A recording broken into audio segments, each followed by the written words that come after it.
Hey everyone, and welcome back to another earnings call on Benzinga. I'm your host, Kevin Dubrisky, and do we have an exciting one for you? We have Nvidia's earnings call today at 5 p.m. Eastern. Right now, it is 4:35, so this call's in about 25 minutes. Now, Nvidia already released its earnings reports. They have a double beat again, which is pretty much expected at this point by Nvidia, but the market hasn't given us the reaction that we're expecting, right? We had a strong move higher.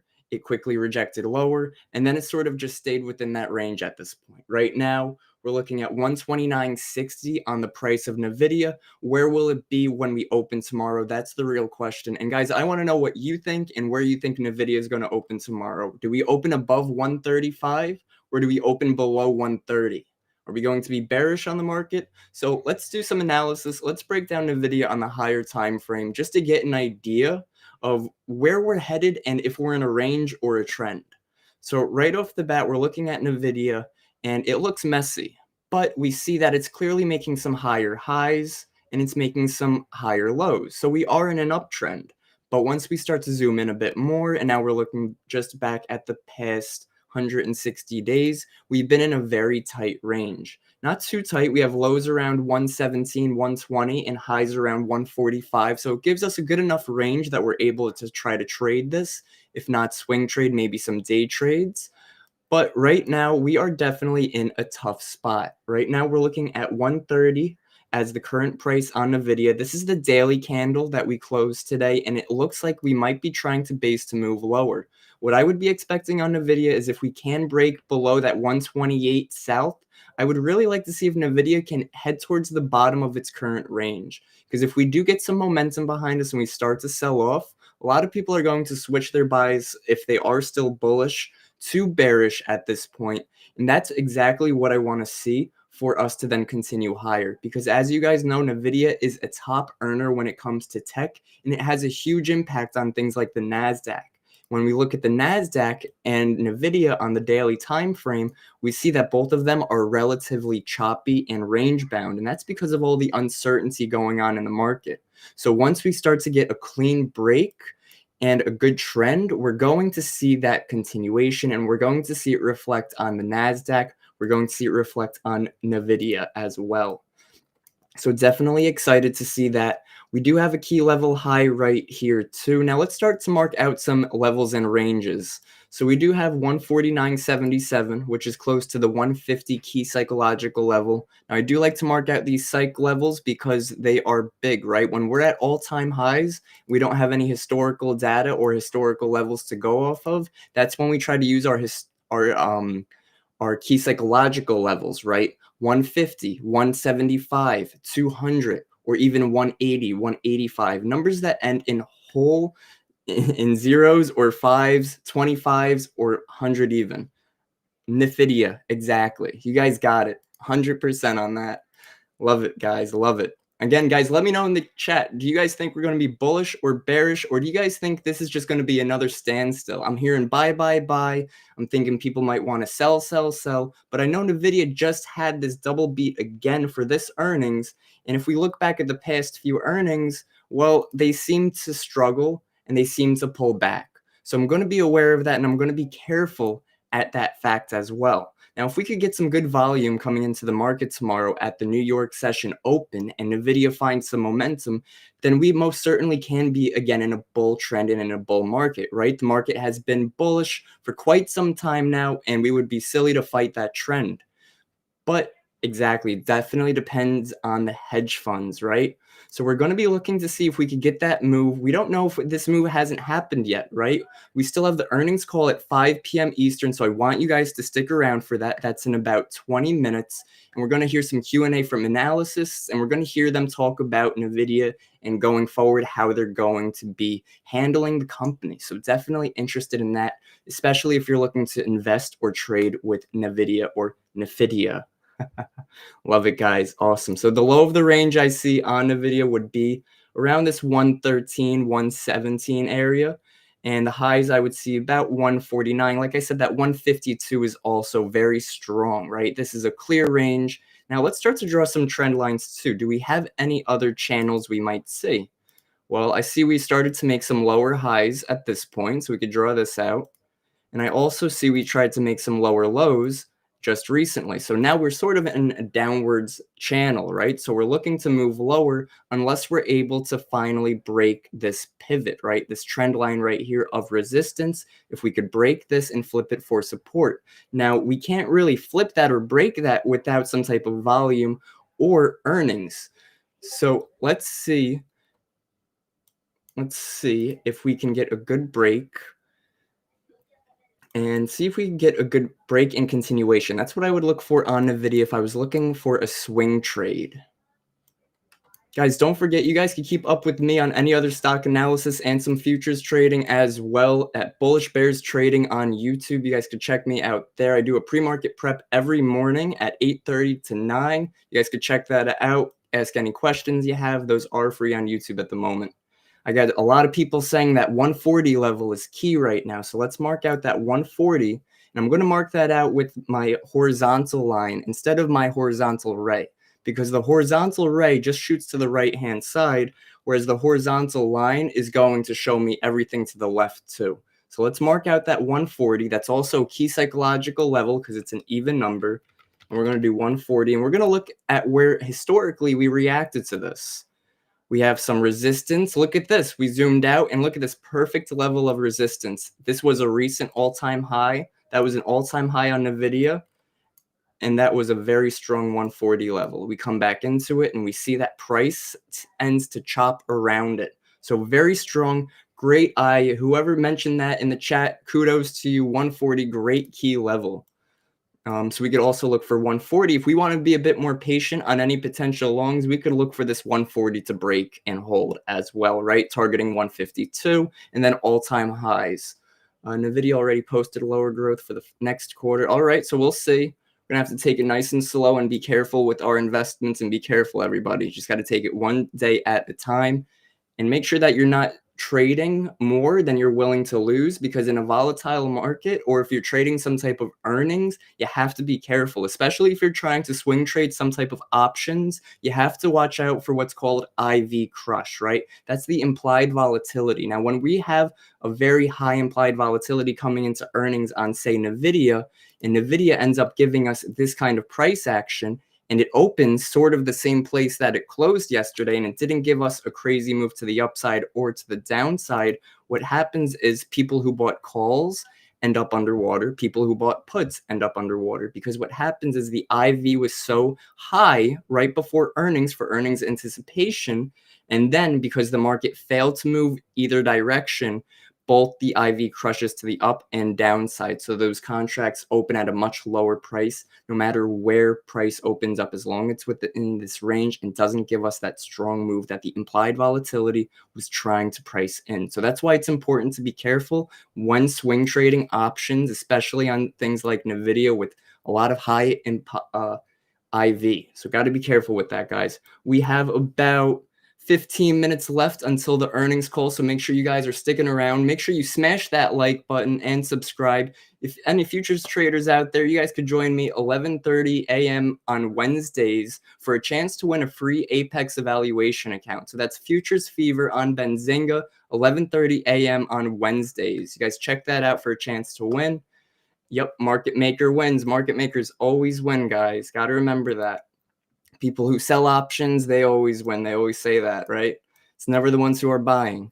All right, so let's go back to our higher time frame, and let's take a quick look again at this current channel. So what I would also consider and would like to see on Nvidia and just the market in whole is if we do want to continue lower and break this 125 to the downside, I could possibly see us going to that 112, even maybe 110 on Nvidia.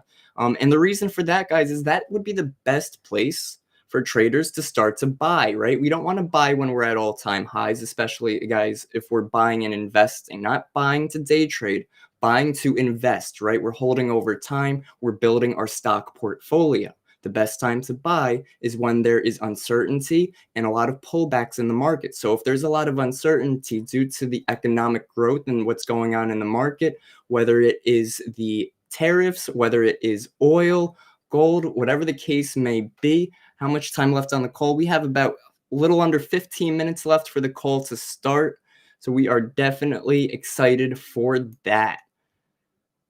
Yep, yep, Sean, great, good eye on that. A lot of day traders, a lot of traders trying to swing this to one side or the other, they end up trapped and it's not a good place to trade.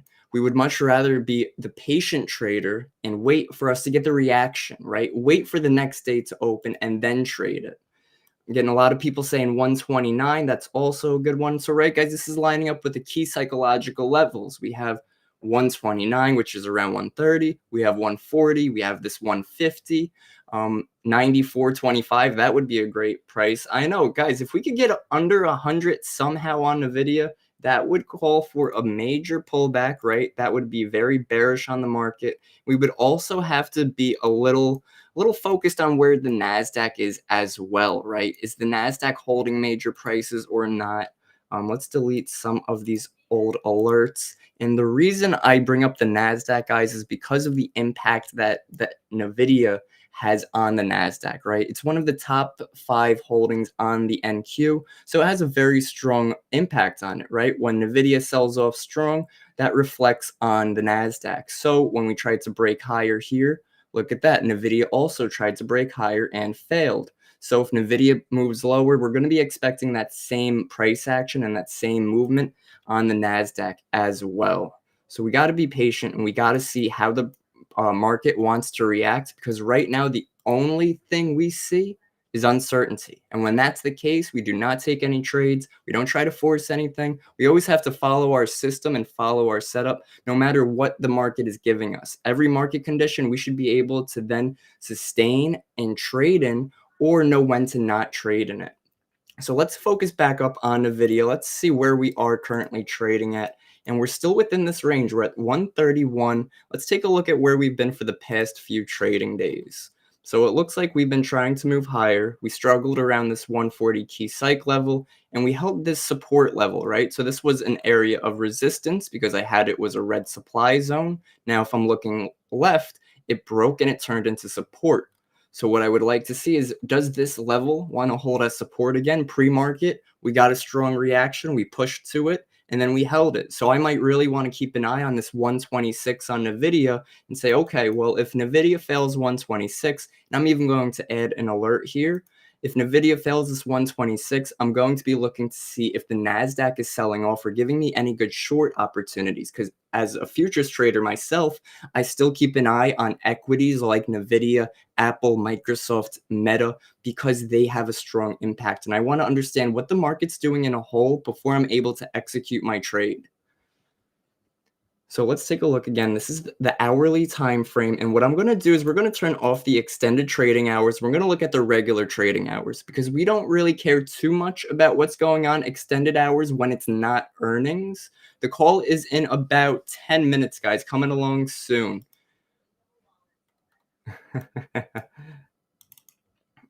All right, let's take a look. So if we're looking at the hourly time frame for the past, we'll say 31 trading days, we were in a range from the highs of this 129 to lows of about 115. We broke that range and then we created a new range on top of that, right? So we could clone this and do sort of a bit of a measured move.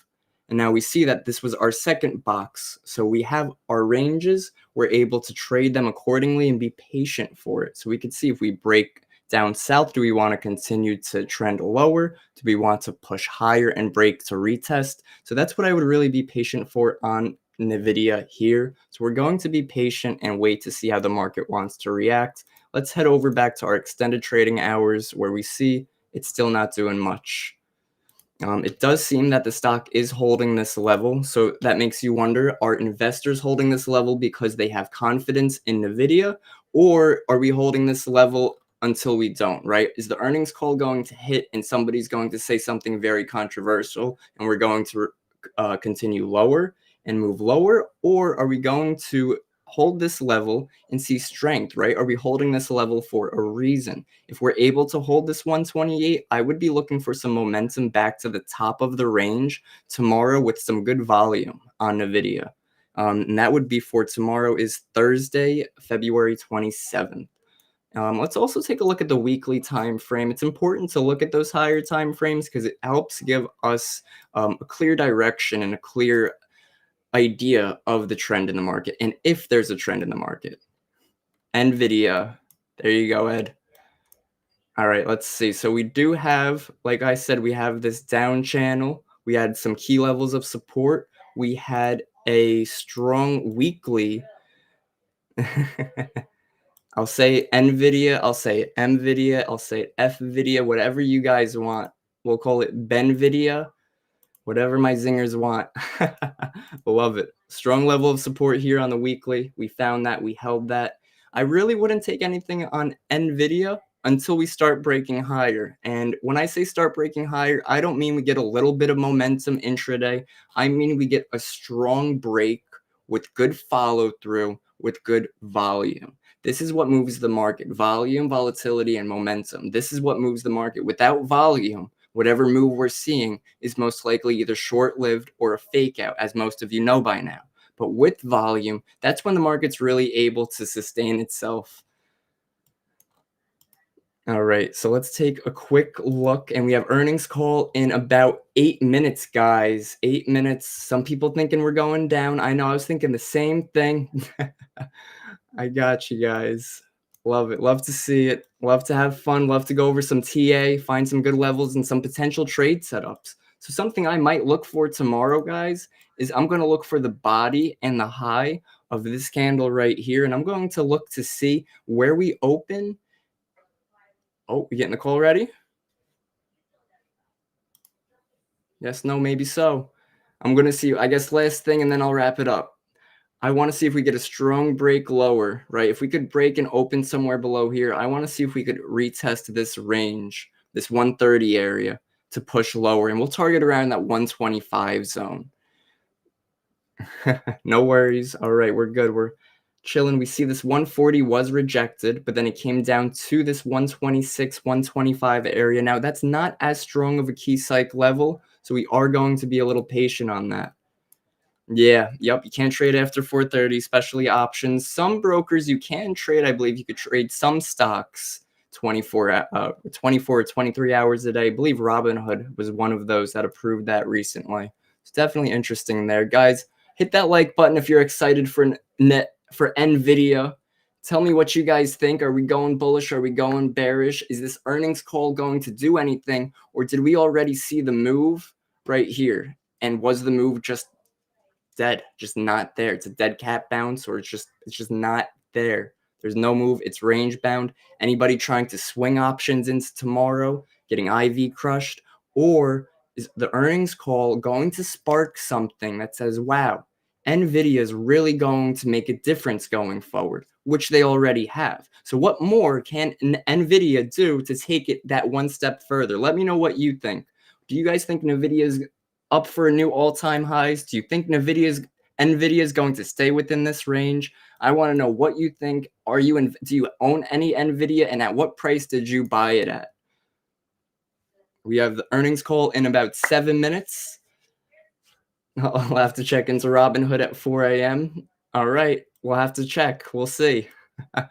Awesome. Great stuff, guys. And we're also going to be keeping an eye on the NASDAQ too. Like I mentioned before, now NASDAQ, the daily candle hasn't closed yet because we're looking right now at the NQ futures. So we're going to be marking out that previous day high and previous day low. The earnings report I should say, does come out once the daily candle closes. So once the daily candle closes, if it does spike, we'll get a gap on the NASDAQ or on the ES as well. Thank you, Dexter. I appreciate you, my man. Absolutely.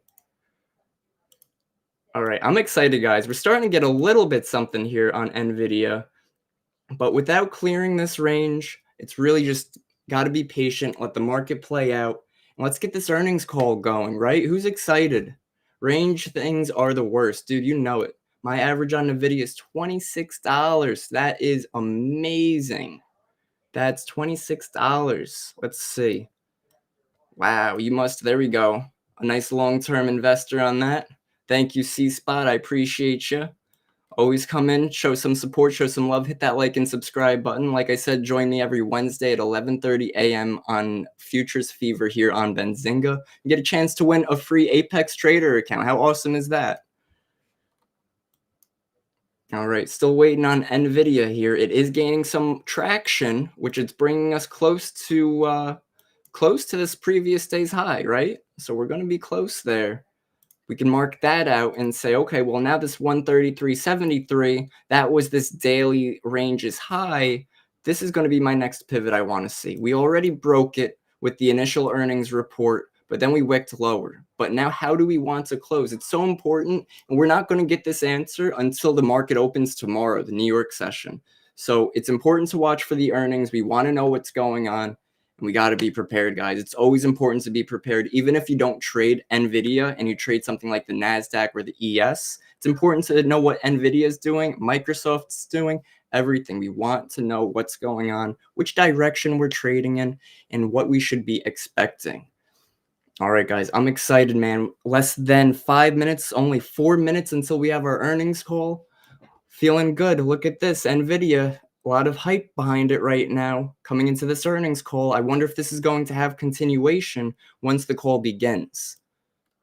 Average close to $40. Started buying at 14. Great job, Long Riffy. Good stuff. Great job.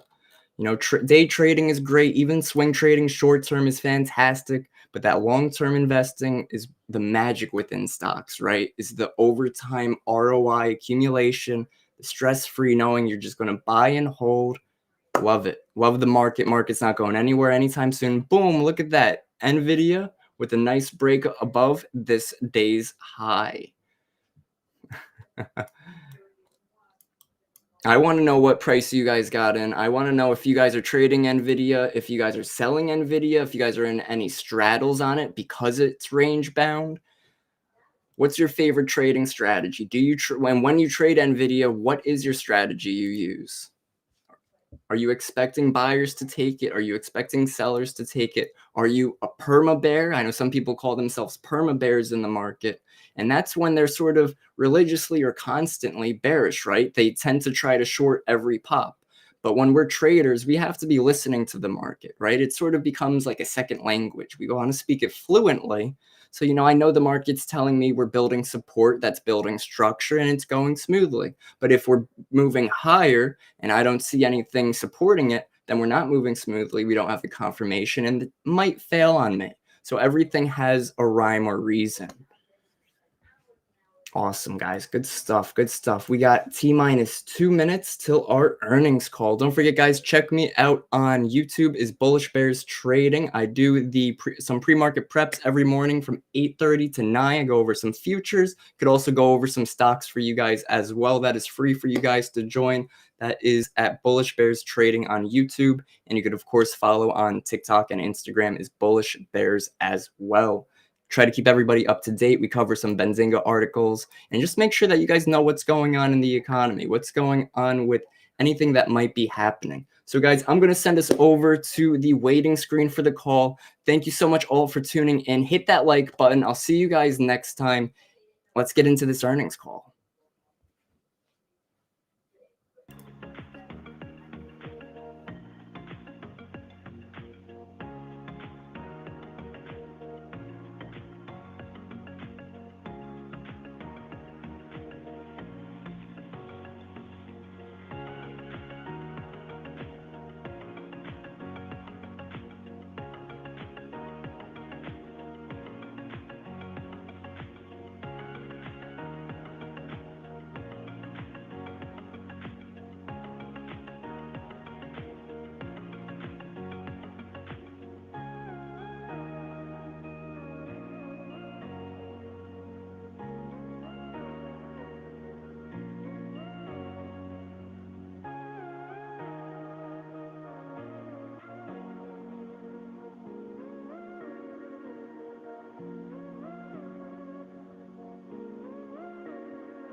Good afternoon. My name is Krista, and I will be your conference operator today. At this time, I would like to welcome everyone to NVIDIA's fourth quarter earnings call. All lines have been placed on mute to prevent any background noise. After the speaker's remarks, there will be a question and answer session. If you would like to ask a question during this time, simply press star followed by the number 1 on your telephone keypad. And if you would like to withdraw your question, again, press star 1. Thank you. Stuart Stecker, you may begin your conference. Thank you. Good afternoon, everyone, and welcome to NVIDIA's conference call for the fourth quarter of fiscal 2025. With me today from NVIDIA are Jensen Huang, President and Chief Executive Officer, and Colette Kress, Executive Vice President and Chief Financial Officer. I'd like to remind you that our call is being webcast live on NVIDIA's Investor Relations website. The webcast will be available for replay until the conference call to discuss our financial results for the first quarter of fiscal 2026. The content of today's call is NVIDIA's property. It can't be reproduced or transcribed without prior written consent. During this call, we may make forward-looking statements based on current expectations. These are subject to a number of significant risks and uncertainties, and our actual results may differ materially. For discussion of factors that could affect our future financial results and business, please refer to the disclosure in today's earnings release, our most recent Forms 10-K and 10-Q, and the reports that we may file on Form 8-K with the Securities and Exchange Commission. All our statements are made as of today, February 26, 2025, based on information currently available to us. Except as required by law, we assume no obligation to update any such statements. During this call, we will discuss non-GAAP financial measures. You can find a reconciliation of these non-GAAP financial measures to GAAP financial measures in our CFO commentary, which is posted on our website. With that, let me turn the call over to Colette. Thanks, Stuart. Q4 was another record quarter. Revenue of $39.3 billion was up 12% sequentially and up 78% year on year, and above our outlook of $37.5 billion. For fiscal 2025, revenue was $130.5 billion, up 114% from the prior year. Let's start with data center. Data center revenue for fiscal 2025 was $115.2 billion, more than doubling from the prior year. In the fourth quarter, data center revenue of $35.6 billion was a record, up 16% sequentially and 93% year on year, as the Blackwell ramp commenced and Hopper 200 continued sequential growth. In Q4, Blackwell sales exceeded our expectations. We delivered $11 billion of Blackwell revenue to meet strong demand. This is the fastest product ramp in our company's history, unprecedented in its speed and scale. Blackwell production is in full gear across multiple configurations, and we are increasing supply quickly to meet expanding customer adoption. Our Q4 data center compute revenue jumped 18% sequentially and over 2x year on year. Customers are racing to scale infrastructure to train the next generation of cutting-edge models and unlock the next level of AI capabilities. With Blackwell, it will be common for these clusters to start with 100,000 GPUs or more. Shipments have already started for multiple infrastructures of this size. Post-training and model customization are fueling demand for NVIDIA infrastructure and software as developers and enterprises leverage techniques such as fine-tuning, reinforcement learning, and distillation to tailor models for domain-specific use cases. Hugging Face alone hosts over 90,000 derivatives created from the Llama Foundation model.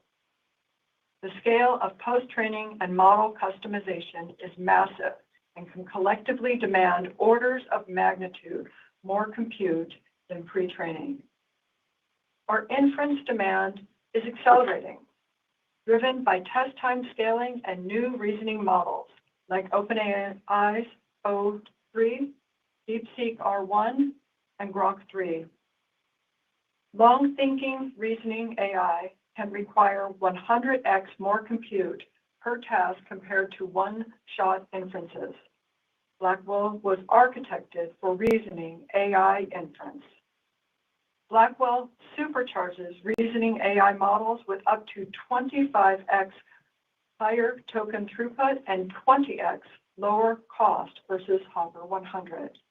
It is revolutionary. Transformer Engine is built for LLM and mixture of experts inference.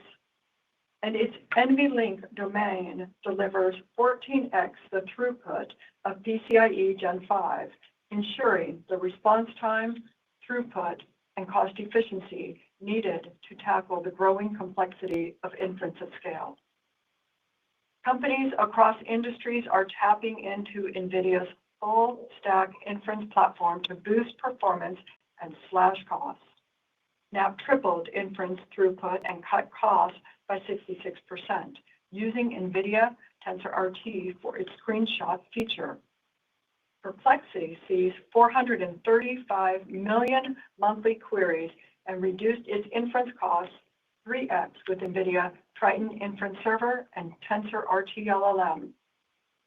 Microsoft Bing achieved a 5x speedup and major TCO savings for visual search across billions of images with NVIDIA TensorRT and acceleration libraries. Blackwell has great demand for inference. Many of the early GB200 deployments are earmarked for inference, a first for a new architecture. Blackwell addresses the entire AI market from pre-training, post-training to inference across clouds to on-premise to enterprise. CUDA's programmable architecture accelerates every AI model and over 4,400 applications, ensuring large infrastructure investments against obsolescence in rapidly evolving market. Our performance and pace of innovation is unmatched. We're driven to a 200x reduction in inference costs in just the last 2 years. We deliver the lowest TCO and the highest ROI. And full stack optimizations for NVIDIA and our large ecosystem, including 5.9 million developers, continuously improve our customers' economics. In Q4, large CSPs represented about half of our data center revenue, and these sales increased nearly 2x year on year. Large CSPs were some of the first to stand up Blackwell, with Azure, GCP, AWS, and OCI bringing GB200 systems to cloud regions around the world to meet surging customer demand for AI. Regional clouds hosting NVIDIA GPUs increased as a percentage of data center revenue, reflecting continued AI factory buildouts globally and rapidly rising demand for AI reasoning models and agents. We've launched a 100,000 GB200 cluster-based instance with NVLink Switch and Quantum 2 InfiniBand.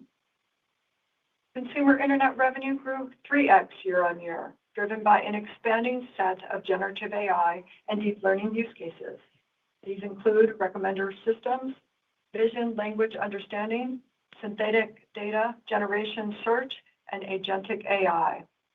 For example, xAI is adopting the GB200 to train and inference its next generation of Grok AI models.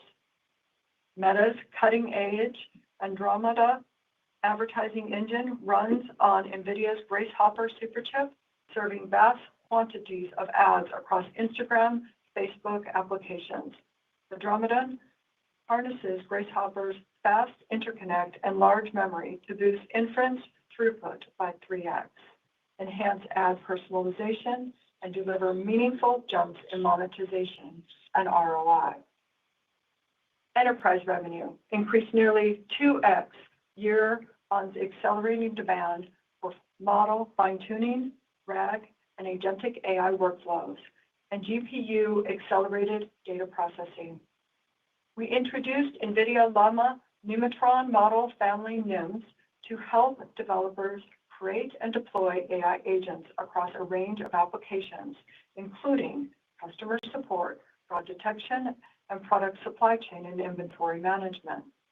Leading AI agent platform providers, including SAP and ServiceNow, are among the first to use new models. Healthcare leaders IQVIA, Illumina, and Mayo Clinic, as well as ARC Institute, are using NVIDIA AI to speed drug discovery, enhance genomic research, and pioneer advanced healthcare services with generative and agentic AI. As AI expands beyond the digital world, NVIDIA infrastructure and software platforms are increasingly being adopted to power robotics and physical AI development. One of the early and largest robotics applications in autonomous vehicles, where virtually every AV company is developing on NVIDIA in the data center, the car, or both. NVIDIA's automotive vertical revenue is expected to grow to approximately $5 billion this fiscal year. At CES, Hyundai Motor Group announced it is adopting NVIDIA technologies to accelerate AV and robotics development and smart factory initiatives. Vision transformers, self-supervised learning, multimodal sensor fusion, and high-fidelity simulation are driving breakthroughs in AV development and will require 10x more compute. At CEX, we announced the NVIDIA Cosmos World Foundation Model Platform. Just as language foundation models have revolutionized language AI, Cosmos is a physical AI to revolutionize robotics. Leading robotics and automotive companies, including ride-sharing giant Uber, are among the first to adopt the platform. From a geographic perspective, sequential growth in our data center revenue was strongest in the U.S., driven by the initial ramp of Blackwell. Countries across the globe are building their AI ecosystems, and demand for compute infrastructure is surging. France's €200 billion AI investment and the EU's €200 billion Invest AI initiative offer a glimpse into the build-out to set redefined global AI infrastructure in the coming years. Now, as a percentage of total data center revenue, data center sales in China remained well below levels seen on the onset of export controls. Absent any change in regulations, we believe that China's shipments will remain roughly at the current percentage. The market in China for data center solutions remains very competitive. We will continue to comply with export controls while serving our customers. Networking revenue declined 3% sequentially. Our networking attached to GPU compute systems is robust at over 75%. We are transitioning from small NVLink 8 with InfiniBand to large NVLink 72 with Spectrum X. Spectrum X and NVLink switch revenue increased and represents a major new growth sector. We expect networking to return to growth in Q1. AI requires a new class of networking. NVIDIA offers NVLink switch systems for scale-up compute. For scale-out, we offer Quantum InfiniBand for HPC supercomputers and Spectrum X for Ethernet environments. Spectrum X enhances the Ethernet for AI computing and has been a huge success. Microsoft Azure, OCI, CoreWeave, and others are building large AI factories with Spectrum X. The first Stargate data centers will use Spectrum X. Yesterday, Cisco announced integrating Spectrum X into their networking portfolio to help enterprises build AI infrastructure. With its large enterprise footprint and global reach, Cisco will bring NVIDIA Ethernet to every industry. Now moving to gaming and AI PCs. Gaming revenue of $2.5 billion decreased 22% sequentially and 11% year-on-year. Full year revenue of $11.4 billion increased 9% year-on-year, and demand remained strong throughout the holiday However, Q4 shipments were impacted by supply constraints. We expect strong sequential growth in Q1 as supply increases. The new GeForce RTX 50 series desktop and laptop GPUs are here. Built for gamers, creators, and developers, they fuse AI and graphics, redefining visual computing. Powered by the Blackwell architecture, 5th generation Tensor cores, and 4th generation RT cores, and featuring up to 3,400 AI TOPS. These GPUs deliver a 2x performance leap and new AI-driven rendering, including neural shaders, digital human technologies, geometry, and lighting. The new DLSS 4 boosts frame rates up to 8x with AI-driven frame generation, turning one rendered frame into 3. It also features the industry's first real-time application of transformer models, packing 2x more parameters and 4x the compute for unprecedented visual fidelity. We also announced a wave of GeForce Blackwell laptop GPUs with new Nvidia Max-Q technology that extends battery life by up to an incredible 40%. These laptops will be available starting in March from the world's top manufacturers. Moving to our professional visualization business. Revenue of $511 million was up 5% sequentially and 10% year-on-year. Full year revenue of $1.9 billion increased 21% year-on-year. Key industry verticals driving demand include automotive and healthcare. NVIDIA technologies and generative AI are reshaping design, engineering, and simulation workloads. Increasingly, these technologies are being leveraged in leading software platforms from Ansys, Cadence, and Siemens, fueling demand for NVIDIA RTX workstations. Now moving to automotive. Revenue was a record $570 million, up 27% sequentially and up 103% year-on-year. Full year revenue of $1.7 billion increased 55% year-on-year. Strong growth was driven by the continued ramp in autonomous vehicles, including cars and robotaxis.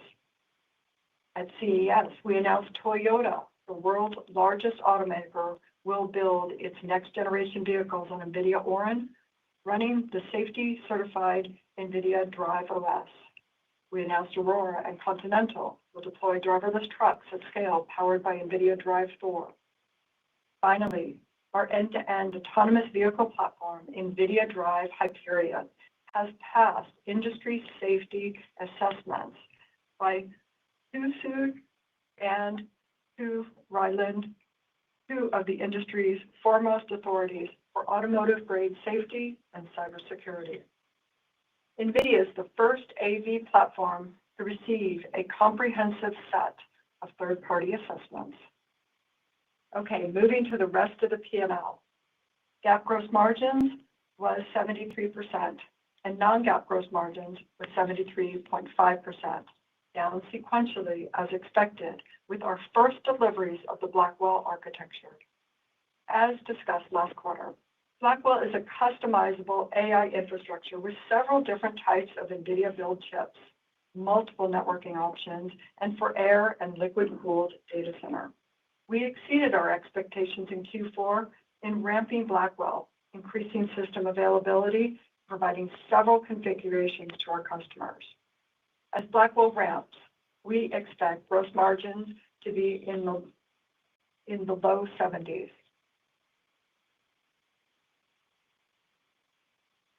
We are focused on expediting the manufacturing of Blackwell systems to meet strong customer demand as they race to build out Blackwell infrastructure. When fully ramped, we have many opportunities to improve the cost, and gross margin will improve and return to the mid-70s late this fiscal year. Sequentially, GAAP operating expenses were up 9% and non-GAAP operating expenses were 11%, reflecting higher engineering development costs and higher compute and infrastructure costs for new product introductions. In Q4, we returned $8.1 billion to shareholders in the form of share repurchases and cash dividends. Let me turn to the outlook in the first quarter. Total revenue is expected to be $43 billion, plus or minus 2%.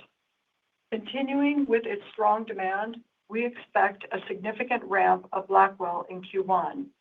We expect sequential growth in both data center and gaming.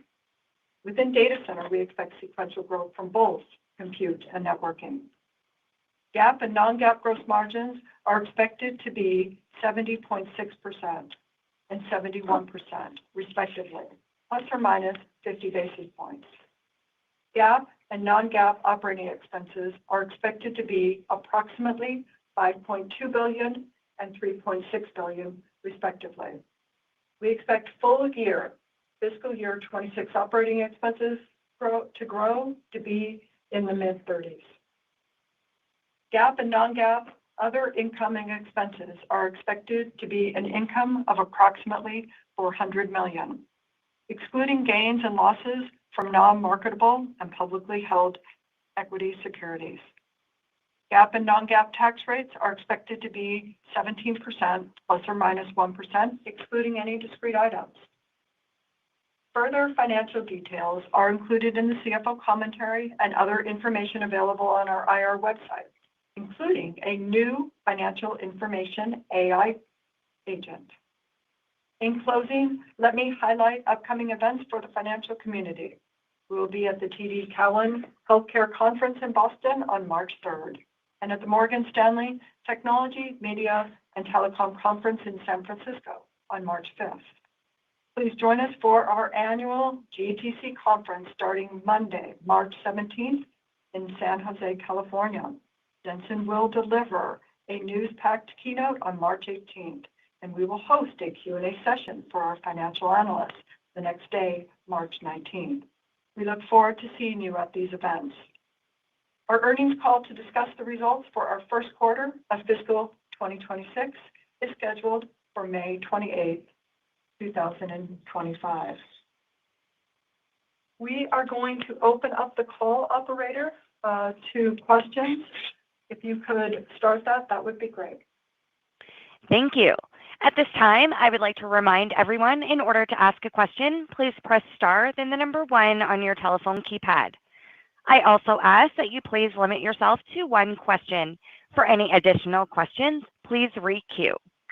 And your first question comes from C.J. Muse with Cantor Fitzgerald. Please go ahead. Yeah, good afternoon. Thank you for taking the question. I guess for me, Jensen, as test-time compute and reinforcement learning show such promise, we're clearly seeing an increasing blurring of the lines between training and inference. What does this mean for the potential future of potentially inference-dedicated clusters? And how do you think about the overall impact to NVIDIA and your customers? Thank you. Yeah, I appreciate that, CJ. There are now multiple scaling laws. There's the pre-training scaling law, and that's going to continue to scale because we have multimodality. We have data that came from reasoning that are now used to do pre-training. And then the second is post-training scaling law, using reinforcement learning human feedback, reinforcement learning AI feedback, reinforcement learning verifiable rewards. The amount of computation you use for post-training is actually higher than pre-training. And it's kind of sensible in the sense that you could, while you're using reinforcement learning, generate an enormous amount of synthetic data or synthetically generated tokens. AI models are basically generating tokens to train AI models. And that's post-training. And the third part, this is the part that you mentioned, is test-time compute or reasoning, long thinking, inference scaling. They're all basically the same ideas. And there you have chain of thought, you have search. The amount of tokens generated, the amount of inference compute needed is already 100 times more than the one-shot examples and the one-shot capabilities of large language models in the beginning, and that's just the beginning. This is just the beginning.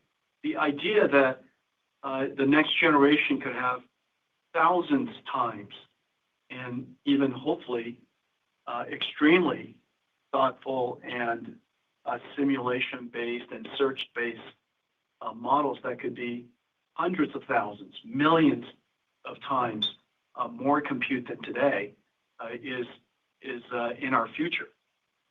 And so the question is, how do you design such an architecture? Some of the models are autoregressive. Some of the models are diffusion-based. Some of the times you want your data center to have disaggregated inference. Sometimes it's compacted, and so it's hard to figure out what is the best configuration of a data center, which is the reason why NVIDIA's architecture is so popular. We run every model. We are great at training. The vast majority of our compute today is actually inference, and Blackwell takes all of that to a new level. We designed Blackwell with the idea of reasoning models in mind. And when you look at training, it's many times more performant. But what's really amazing is for long thinking, test time scaling, reasoning AI models were tens of times faster, 25 times higher throughput. And so Blackwell is going to be incredible across the board. And when you have a data center that allows you to configure and use your data center based on, are you doing more pre-training now, post-training now, or scaling out your inference, our architecture is fungible and easy to use in all of those different ways. And so we're seeing, in fact, much, much more concentration of a unified architecture than ever before. Your next question comes from the line of Joe Moore with JP Morgan. Please go ahead. Morgan Stanley, actually, thank you. I wonder if you could talk about GB200 at CES. You sort of talked about the complexity of the rack level systems and the challenges you have. And then, as you said in the prepared remarks, we've seen a lot of general availability. Where are you in terms of that ramp? Are there still bottlenecks to consider at a systems level above and beyond the chip level? And just, have you maintained your enthusiasm for the NVL72 platforms? Well, I'm more enthusiastic today than I was at CES. And the reason for that is because we've shipped a lot more since CES. We have some 350 plants manufacturing the 1.5 million components that go into each one of the Blackwell racks, Grace Blackwell racks. Yes, it's extremely complicated, and we successfully and incredibly ramped up Grace Blackwell, delivering some $11 billion in revenues last quarter. We're going to have to continue to scale as demand is quite high and customers are anxious and impatient to get their Blackwell systems. You've probably seen on the web a fair number of celebrations about Grace Blackwell systems coming online, and we have them, of course. We have a fairly large installation of Grace Blackwells for our own engineering and our own design teams and software teams. CoreWeave has now been quite public about the successful bring up of theirs. Microsoft has, of course, OpenAI has, and you're starting to see many come online. And so I think the answer to your question is nothing is easy about what we're doing, but we're doing great, and all of our partners are doing great.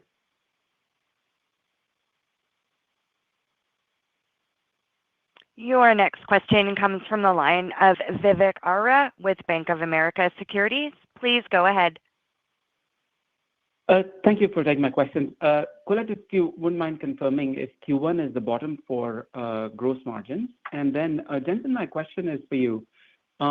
What is on your dashboard to give you the confidence that the strong demand can sustain into next year? And has DeepSeek and whatever innovations they came up with, has that changed that view in any way? Thank you. Let me first take the first part of the question there regarding the gross margin.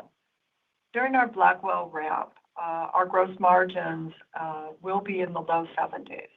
At this point, we are focusing on expediting our manufacturing to make sure that we can provide to customers as soon as possible.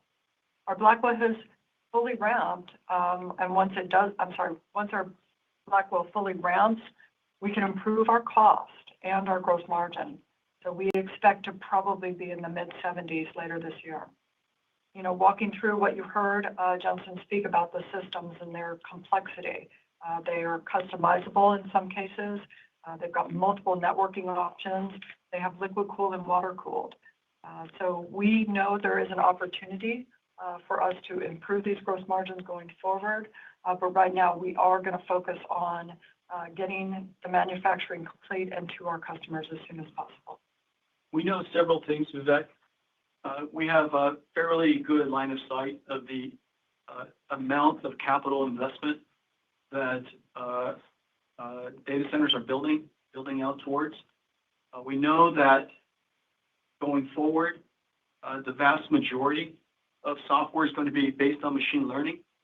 And so accelerated computing and generative AI, reasoning AI, are going to be the type of architecture you want in your data center. We have, of course, forecasts and plans from our top partners. And we also know that there are many innovative, really exciting startups that are still coming online as new opportunities for developing the next breakthroughs in AI, whether it's agentic AIs, reasoning AIs, or physical AIs. The number of startups are still quite vibrant, and each one of them need a fair amount of computing infrastructure. And so I think whether it's the near-term signals or the midterm signals, near-term signals, of course, are POs and forecasts and things like that. Midterm signals would be the level of infrastructure and CapEx scale out compared to previous years. And then the long-term signals has to do with the fact that we know fundamentally software has changed from hand coding that runs on CPUs to machine learning and AI-based software that runs on GPUs and accelerated computing systems. And so we have a fairly good sense that this is the future of software. And then maybe as you roll it out, another way to think about that is we've really only tapped consumer AI and search and some amount of consumer generative AI, advertising, recommenders, kind of the early days of software. The next wave's coming. Agentic AI for enterprise, physical AI for robotics, and sovereign AI as different regions build out their AI for their own ecosystems. And so each one of these are barely off the ground, and we can see them. We can see them because obviously we're in the center of much of this development, and we can see great activity happening in all these different places, and these will happen. So near term, midterm, long term. Your next question comes from the line of Harlan Sur with JP Morgan. Please go ahead. Yeah, good afternoon. Thanks for taking my question. Your next generation Blackwell Ultra is set to launch in the second half of this year in line with the team's annual product cadence. Jensen, can you help us understand the demand dynamics for Ultra, given that you'll still be ramping the current generation Blackwell solutions? How do your customers and the supply chain also manage the simultaneous ramps of these two products? And is the team still on track to execute Blackwell Ultra in the second half of this year? Yes. Blackwell Ultra is second half. As you know, the first Blackwell was, we had a hiccup that probably cost us a couple of months. were fully recovered, of course. The team did an amazing job recovering, and all of our supply chain partners and just so many people helped us recover at the speed of light. And so now we've successfully ramped production of Blackwell. But that doesn't stop the next train. The next train is on an annual rhythm, and Blackwell Ultra with new networking, new memories, and of course new processors, and all of that is coming online. We've been working with all of our partners and customers, laying this out. They have all of the necessary information, and we'll work with everybody to do the proper transition. This time between Blackwell and Blackwell Ultra, the system architecture is exactly the same. It's a lot harder going from Hopper to Blackwell because we went from an NVLink 8 system to a NVLink 72 base system. So the chassis, the architecture of the system, the hardware, the power delivery, all of that had to change. This was quite a challenging transition, but the next transition will slot right in. Blackwell Ultra will slot right in. We've also already revealed and been working very closely with all of our partners on the click after that. And the click after that is called Vera Rubin. And all of our partners are getting up to speed on the transition of that. And so preparing for that transition. And again, we're going to provide a big, huge step up. And so come to GTC, and I'll talk to you about Blackwell Ultra, Vera Rubin, and then show you what's the one click after that. Really exciting new product. So come to GTC, please. Your next question comes from the line of Timothy Arcuri with UBS. Please go ahead. Thanks a lot. Jensen, we hear a lot about custom ASICs. Can you kind of speak to the balance between custom ASIC and merchant GPU? We hear about some of these heterogeneous superclusters to use both GPU and ASIC. Is that something customers are planning on building, or will these infrastructures remain fairly distinct? Thanks. Well, we build very different things than ASICs. In some ways, completely different. In some areas, we intersect. We're different in several ways. One, NVIDIA's architecture is general. Whether you've optimized for autoregressive models or diffusion-based models or vision-based models or multimodal models or text models, we're great at all of it. We're great at all of it because our software stack is our architecture is flexible, our software stack ecosystem is so rich that we're the initial target of most exciting innovations in algorithms. And so by definition, we're much more general than narrow. We're also really good from the end to end, from data processing, the curation of the training data, to the training of the data, of course, to reinforcement learning used in post-training, all the way to inference with test time scaling. So we're general, we're end to end, and we're everywhere. And because we're not in just one cloud, we're in every cloud. We could be on-prem, we could be in a robot. Our architecture is much more accessible and a great initial target for anybody who's starting up a new company. And so we're everywhere. And then the third thing I would say is that our performance and our rhythm is so incredibly fast. Remember that these data centers are always fixed in size. They're fixed in size or they're fixed in power. And if our performance per watt is anywhere from 2x to 4x to 8x, which is not unusual, it translates directly to revenues. And so if you have a 100 megawatt data center, if the performance or the throughput in that 100 megawatt or that gigawatt data center is 4 times or 8 times higher, your revenues for that gigawatt data center is 8 times higher. And the reason that is so different than data centers of the past is because AI factories are directly monetizable through its tokens generated. And so the token throughput of our architecture being so incredibly fast is just incredibly valuable to all of the companies that are building these things for revenue generation reasons and capturing the fast ROIs. And so I think the third reason is performance.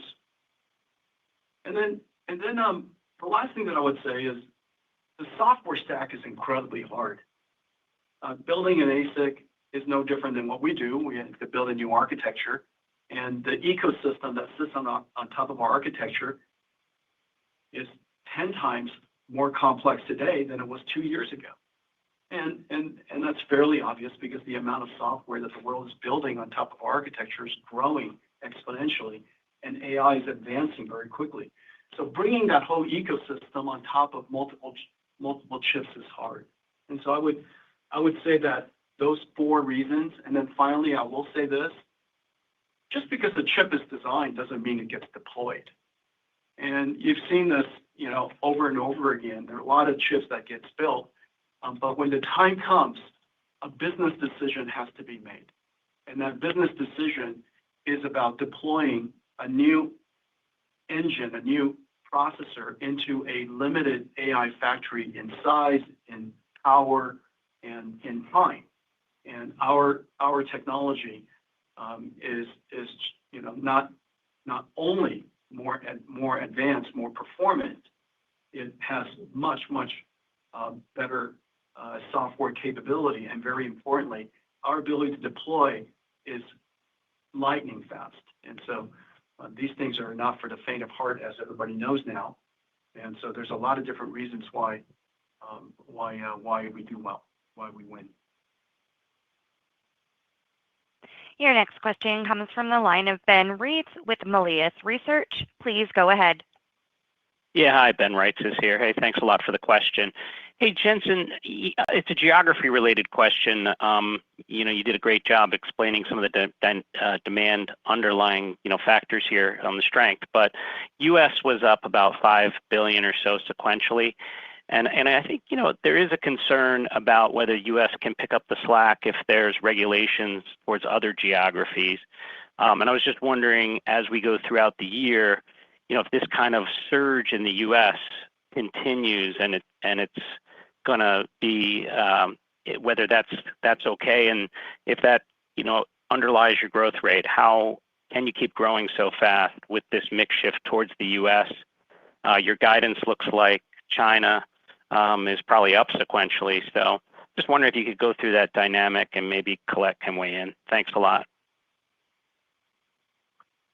China is approximately the same percentage as Q4 and as previous quarters. It's about half of what it was before the export control, but it's approximately the same in percentage. With respect to geographies, the takeaway is that AI is software. It's modern software. It's incredible modern software, but it's modern software. And AI has gone mainstream. AI is used in delivery services everywhere, shopping services everywhere.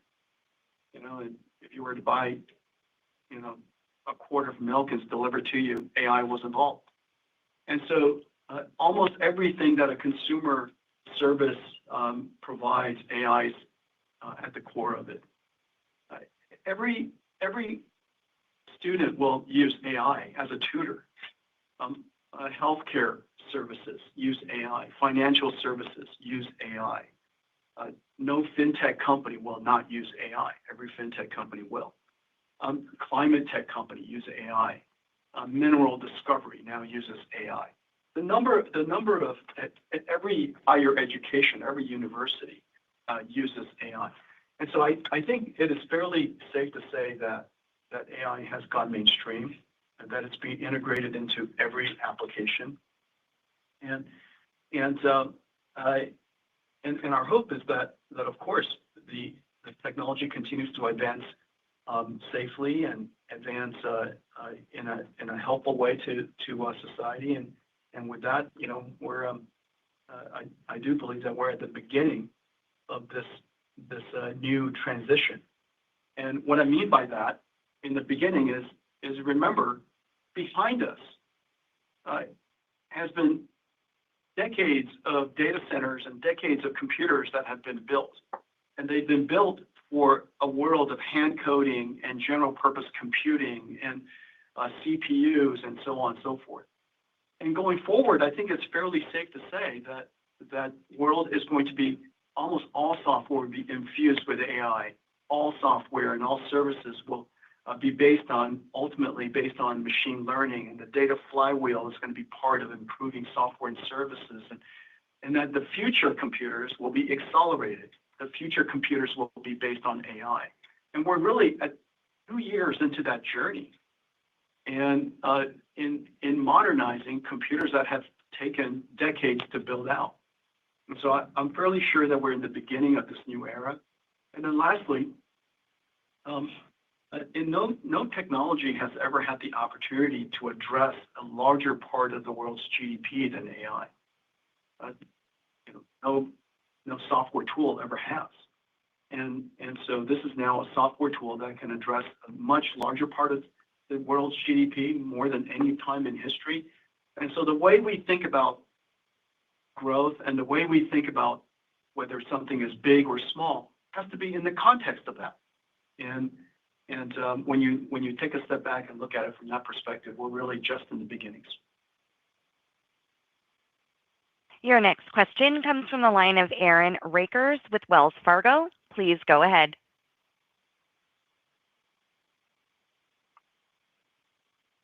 Aaron, your line is open.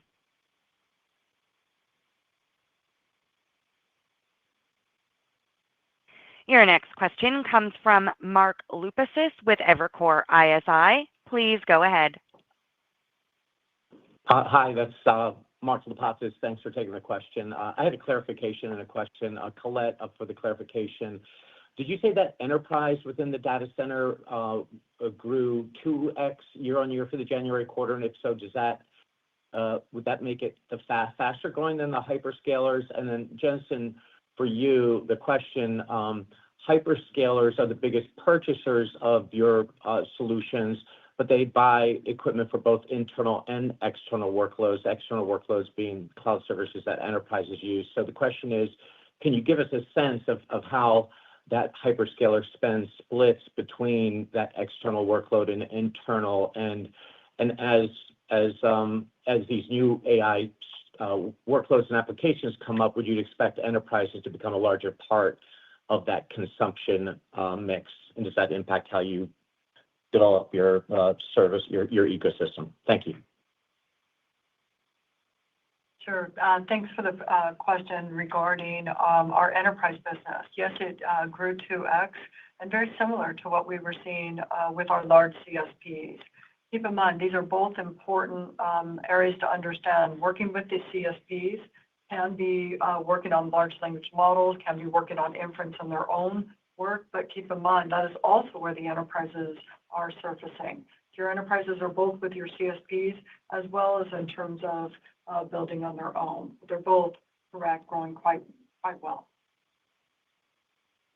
The CSPs are about half of our business, and the CSPs have internal consumption and external consumption, as you say.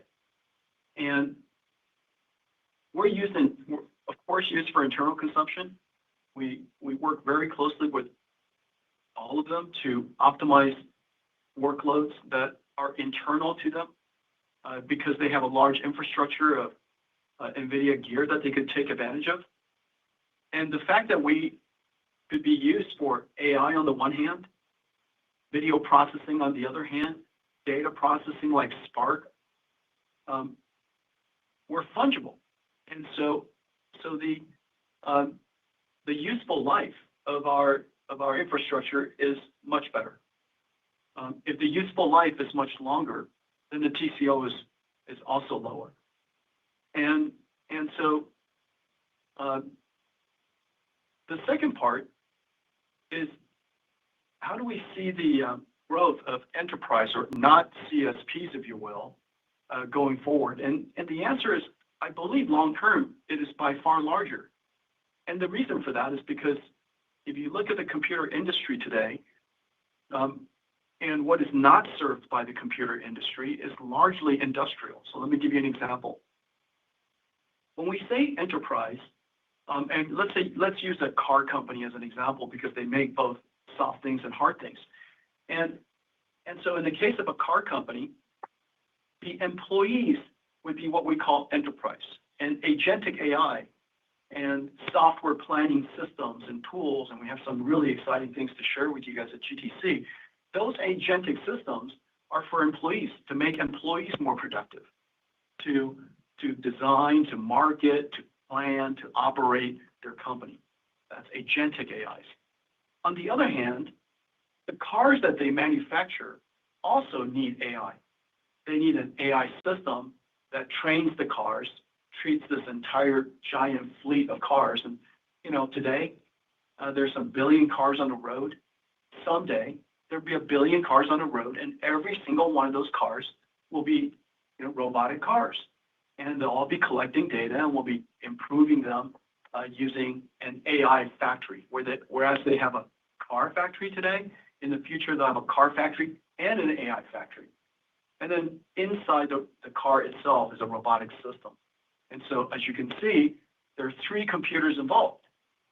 And there's the computer that helps the people. There's the computer that builds the AI for the machineries. It could be, of course, it could be a tractor. It could be a lawnmower. It could be a humanoid robot that's being developed today. It could be a building. It could be a warehouse. These physical systems require a new type of AI we call physical AI. They can't just understand the meaning of words and languages, but they have to understand the meaning of the world. Friction and inertia, object permanence and cause and effect, and all of those type of things that are common sense to you and I, but AIs have to go learn those physical effects. So we call that physical AI. That whole part of using agentic AI to revolutionize the way we work inside companies, that's just starting. This is now the beginning of the agentic AI era, and you hear a lot of people talking about it, and we've got some really great things going on. And then there's the physical AI after that, and then there are robotic systems after that. And so these three computers are all brand new, and my sense is that long term, this will be by far the larger of them all, which kind of makes sense. The world's GDP is represented by either heavy industries or industrials and companies that are providing for those. Your next question comes from the line of Aaron Rakers with Wells Fargo. Please go ahead. Yeah, thanks for letting me back in. Jensen, I'm curious, as we now approach the 2-year anniversary of really the Hopper inflection that you saw in 2023 in Gen AI in general, and we think about the roadmap you have in front of us, how do you think about the infrastructure that's been deployed from a replacement cycle perspective, and whether, if it's GB300 or if it's the Rubin cycle where we start to see maybe some refresh opportunity? I'm just curious to how you look at that. Yeah, I appreciate it. First of all, people are still using volts and pascals and amperes. And the reason for that is because there are always things that, because CUDA is so programmable, you could use it right. Well, one of the major use cases right now is data processing and data curation. You find a circumstance that an AI model is not very good at. You present that circumstance to a vision language model. Let's say it's a car. You present that circumstance to a vision language model. The vision language model actually looks at the circumstance and said, "This is what happened, and I wasn't very good at it." You then take that response, the prompt, and you go and prompt an AI model to go find in your whole lake of data other circumstances like that, whatever that circumstance was. And then you use an AI to do domain randomization and generate a whole bunch of other examples. And then from that, you can go train the model. And so you could use the amperes to go and do data processing and data curation and machine learning based search. And then you create the training data set, which you then present to your Hopper systems for training. And so each one of these architectures are they're all CUDA compatible, and so everything runs on everything. But if you have infrastructure in place, then you can put the less intensive workloads onto the install base of the past. All of our GPUs are very well employed.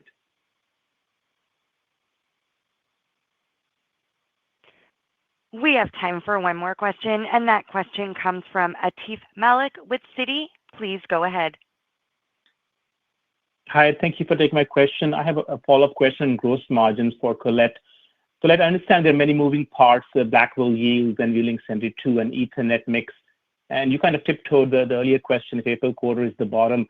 But second half would have to ramp like 200 basis points per quarter to get to the mid-70s range that you're giving for the end of the fiscal year. And we still don't know much about tariffs impact to broader semiconductors. So what kind of gives you the confidence in that trajectory in the back half of this year?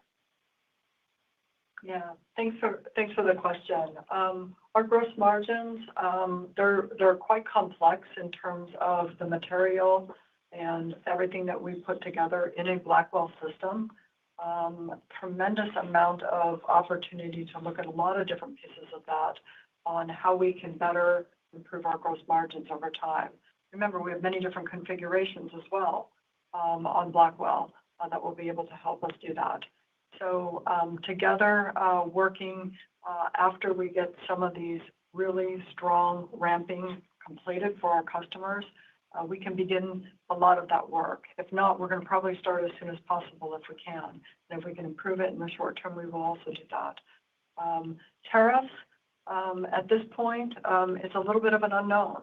It's an unknown until we understand further what the U.S. government's plan is, both its timing, its where, and how much. So at this time, we are awaiting. But again, we would, of course, always follow export controls and/or tariffs in that manner.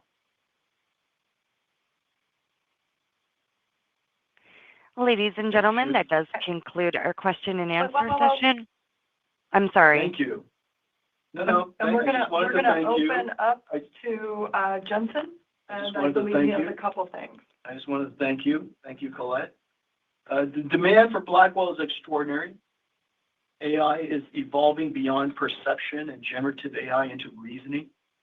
With reasoning AI, we're observing another scaling law, inference time or test time scaling.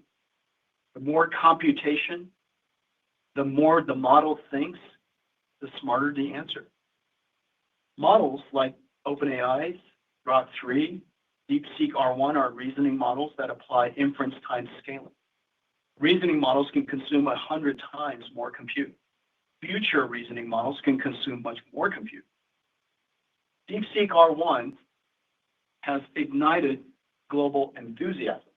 It's an excellent innovation, but even more importantly, it has open sourced a world-class reasoning AI model. Nearly every AI developer is applying R1 or chain of thought and reinforcement learning techniques like R1 to scale their model's performance. We now have 3 scaling laws, as I mentioned earlier, driving the demand for AI computing. The traditional scaling laws of AI remains intact. Foundation models are being enhanced with multimodality, and pre-training is still growing. But it's no longer enough. We have 2 additional scaling dimensions. Post-training scaling, where reinforcement learning, fine-tuning, model distillation require orders of magnitude more compute than pre-training alone. Inference time scaling and reasoning, where a single query can demand 100 times more compute. We designed Blackwell for this moment, a single platform that can easily transition from pre-training, post-training, and test time scaling. Blackwell's FP4 transformer engine and NVLink 72 scale-up fabric and new software technologies let Blackwell process reasoning AI models 25 times faster than Hopper. Blackwell in all of its configurations is in full production. Each Grace Blackwell NVLink 72 rack is an engineering marvel. 1.5 million components produced across 350 manufacturing sites by nearly 100,000 factory operators. AI is advancing at light speed. We're at the beginning of reasoning AI and inference time scaling. But we're just at the start of the age of AI.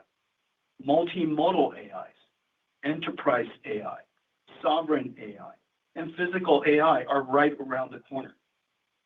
We will grow strongly in 2025. Going forward, data centers will dedicate most of CapEx to accelerated computing and AI. Data centers will increasingly become AI factories, and every company will have them, either rented or self-operated. I want to thank all of you for joining us today. Come join us at GTC in a couple of weeks. We're going to be talking about Blackwell Ultra, Rubin, and other new computing, networking, reasoning AI, physical AI products, and a whole bunch more. Thank you. This concludes today's conference call. You may now disconnect.